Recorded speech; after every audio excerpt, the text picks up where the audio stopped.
안녕하세요. 김원준입니다. Some of them are so-called allies, but they're not allies on trade. 일부는 소위 동맹국이라고 불린다. 그러나 무역에선 동맹이 아니다. 트럼프 대통령이 호혜세, 그러니까 보복관세를 한국, 중국, 일본에 부과하겠다며 한 말입니다. 실제 트럼프 정부는 한국산 세탁기, 태양광 제품에 세이프가드를 이미 발동했고 철강 제품에는 53% 관세를 예고하고 있습니다. 이런 미국의 통상 압박에 문재인 대통령이 당당하고 결연하게 대응하라고 발언하자 유승민 대표는 이게 과연 동맹으로서 최선의 전략인가, 한미동맹 미래에 어떤 결과를 초래할지 심히 우려된다고 했습니다. 한마디로 한미동맹이 중요한데 통상압력을 경제적 관점에서만 보면 안 된다는 거죠. 우리 보수를 대변하는 시각이자 동시에 바로 이 지점에 우리 보수의 근본적인 착각이 있는 겁니다. GM이 한국 GM의 군산 공장 폐쇄를 결정하자 트럼프는 이를 자신의 공적으로 내세우며 기뻐했죠. 우리 실업 문제나 먹튀 논란은 그에게는 전혀 고려 사항이 아닌 겁니다. 애초부터 미국 이익을 노골적으로 챙기는 트럼프는 올해 중간선거에서 자신의 지지 기반인 철강, 자동차 산업 밀집 지역의 표심을 얻기 위해 더더욱 이런 동맹 따위 개나 주는 태도로 일관하고 있습니다.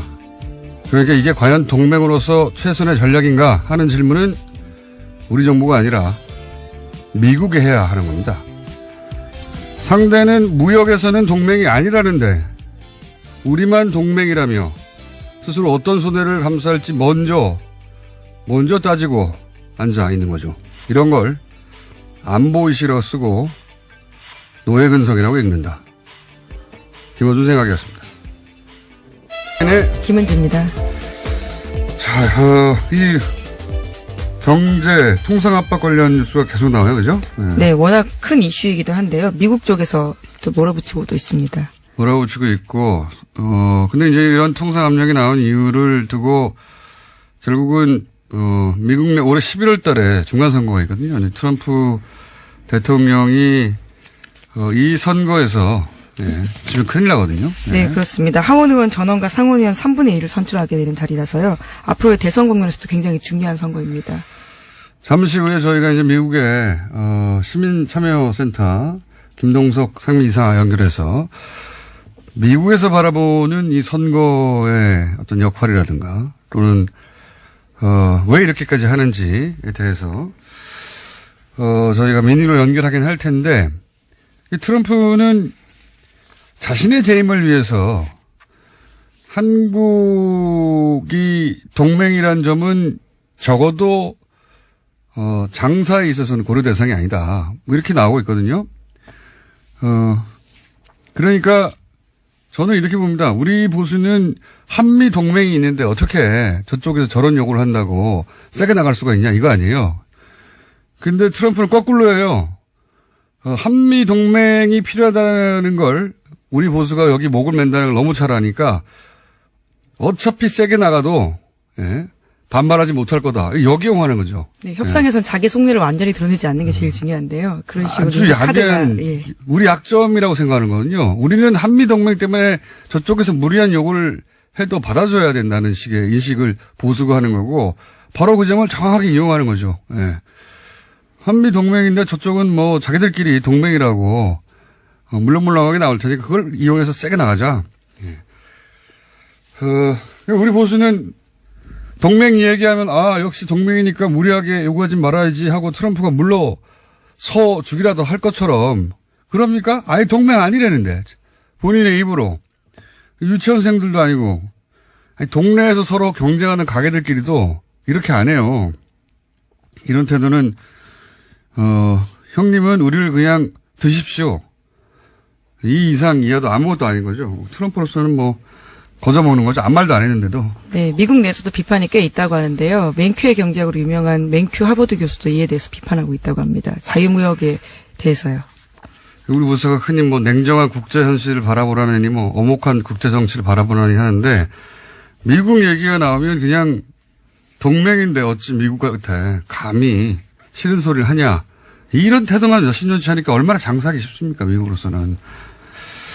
그러면서 이거를 북한 문제로 미국 심기를 불편하게 만들어서 미국이 그런다는 아주 바보 같은 노예근성 논리를 연결을 해요. 뭐 그러면서 이제 정부가 무능하다고 말하고 싶은 거겠죠. 이런 게 노예근성입니다. 자, 이거 잠시 후에 또 한번 짚어보기로 하고요. 첫 번째 뉴스는 뭔가요? 네, 삼성의 다스 소송비 대납 관련한 새로운 소식이 또 나왔습니다. 오늘 아침 중앙일보 보도인데요. 이명박 전 대통령이 2009년 초 청와대에서 당시 미국 대형 로펌 에이킹건프 소속 김석환 변호사를 여러 차례 만난 정황이 포착됐다고 합니다. 김백준 전 청와대 총무기획관의 진술이라고 하는데요. 검찰은 현재 이 경위에 대해서 집중 수사 중이라고 합니다. 이 대납에 관해서는 굉장히 재밌습니다. 이 사건 자체가. 네, 심지어 청와대에서까지 만났다라는 건데요. 소송하기 직전에요. 네, 두 가지는 삼성이 이런 거래만 했겠느냐 하는 측면에서 대단히 흥미롭고 추가 수사가 이루어지는 추가 수사의 이제 출발점이다. 그러니까 박근혜 정부 하에서의 삼성과의 거래 말고 이명박 정부 하에서의 삼성과의 거래는 뭐가 있었나 이런 걸 따져보는 출발점이 되는 점에서도 흥미롭지만 또 하나는 이명박 연구가로서 완벽한 사례다. 완벽한 이그젬플. 네. 보세요. 다스하고는 전혀 무관하다고 했잖아요. 대통령이. 지금까지도 계속 그렇게 주장하고 근데 있습니다. 다스하고 무관한데 이 변호사를 청와대에 불러서 왜 만납니까? 그것도 말이 안 되죠. 그리고 처음에 에이킨 건프, 미국의 로펌이 무료 변론을 미끼로 먼저 접근해서 사기를 쳤다는 거잖아요. 네, 계속 그렇게 또 주장하고 있죠. 그런데 이제 완전히 거꾸로 김백주 씨는 이명박 전 대통령이 먼저 삼성에 요구했다는 거 아닙니까? 이거 좀 대신해달라고. 그것도 완전히, 말을 짓는 거고요. 그리고 무료 변론이었다고 했는데 남은 돈을 받아오라고 했다는 거잖아요. 무료 변론인데 남은 돈이 어디 있습니까? 애초부터 무료 변론이 아니라 삼성이 대납했다는 걸 알고 있었다는 거고. 정말 하이라이트는 이 대목부터입니다. 근데 돈이 남았어요.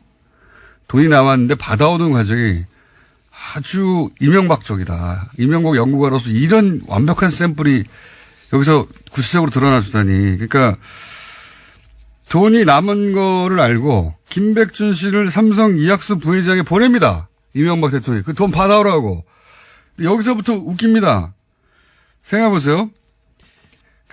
이제 결과적으로 이학수 부회장이 그 요청은 그 자리에서 받아들이지 않았다고 합니다. 거절했다고 하는데 거절한 게 당연해요. 삼성전자 대통령 조 단위를 다루는 사람들이에요. 근데 그 몇 억이 남았어. 그랬더니 대통령이 삼성전자 부회장한테 가가지고 그 몇 억 좀 달라고 하라고. 이런 말 안 나오는 법이에요. 예? 이런 말 안 나오는 법인데 그렇게 했어요. 근데 이제 이학수 부장이 본인이 직접 그런 말 한다는 게 너무 폼이 안 나잖아요. 다 재임 기간에 있었던 일입니다. 현직 대통령이요. 이러한 일들 벌였다라는 건데요. 삼성전자 부회장한테 삼성그룹 너무 삼성전자 부회장이 예를 들어서 에이킹컴퍼한테 야 몇 억 남지 그거 줘. 이거 어떻게 말합니까? 그래서 거절을 하자 대통령이 이번에는 김백준 씨한테 미국에 직접 가서 받아오라고 했다는 거 아닙니까? 공직자를 직접 미국까지 가서요. 돈을 받아오라고 시켰다고 그 몇 억을 합니다. 직접 받아오라고. 야, 이 돈에 대한 순수한 애착과 열정. 스피릿이라고 부릅니다. 저는 스피릿. 응? 많이 스피릿.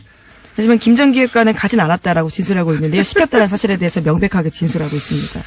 시켰으니까 다른 사람을 보냈고 다른 루트로 했겠죠. 여기 스피릿입니다. 공짜로 다 해줬는데 좀 남았어요. 예.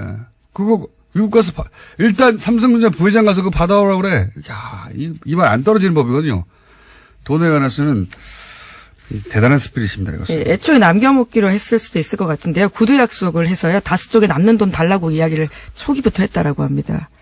그러니까 그게 다 떠나서 남의 돈으로 재판하고 나서 그죠? 그리고 나서 남았는데 그걸 또 그 전자의 부회장 예산이 뭡니까? 매출 조단위 우리 대통령도 마찬가지잖아요. 국가 예산을 다루는 그런 사람들의 입이 안 떨어질 만한 액수예요.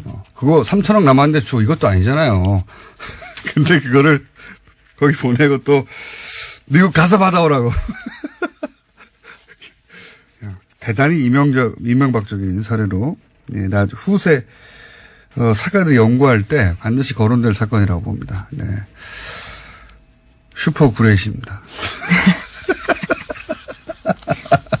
더블 슈퍼다. 이 정도는 보통 사람이 생각해낼 수 없는 거, 이 집착과 스피릿은. 자, 다음 순요. 네, 소위 도곡동 땅 매각 대금 중에서 40여 원이 이명박 전 대통령 노년동 사저 증축 비용에 들어갔다고요. 한국일보와 JTBC가 보도했습니다. 이러한 정황을 검찰이 포착해서 수사 중이라고 하는데요. 과거에 이명박 전 대통령은 누군가에게 빌린 돈으로 사저를 증축했다라고 밝힌 바가 있습니다. 하지만 구체적인 내용들은 밝히기 어렵다라고 주장했는데요. 이에 대해서 이명박 전 대통령의 조카 이동영 다스 부사장과 이명박 전 대통령의 재산관리인 이병모 청계재단 사무국장의 진술이 나왔습니다. 도곡동 땅 판 돈이라는 거죠. 예. 그러니까, 도곡동 땅의 주인이 이명박 전 대통령이라는 또 다른 정황인 거죠, 이게. 예. 근데 이제 그때는 누군가에게 빌린 돈이라고 말을 했던 거죠. 예, 둘러댔던 거죠. 예. 도곡동 땅을 판 돈이라고 하면 당시 기준으로는 김재정, 이상은 씨의 재산인 건데, 그러면 처남이나 형한테 돈 빌렸다고 하면 되는데, 그렇게 안 했거든요. 예.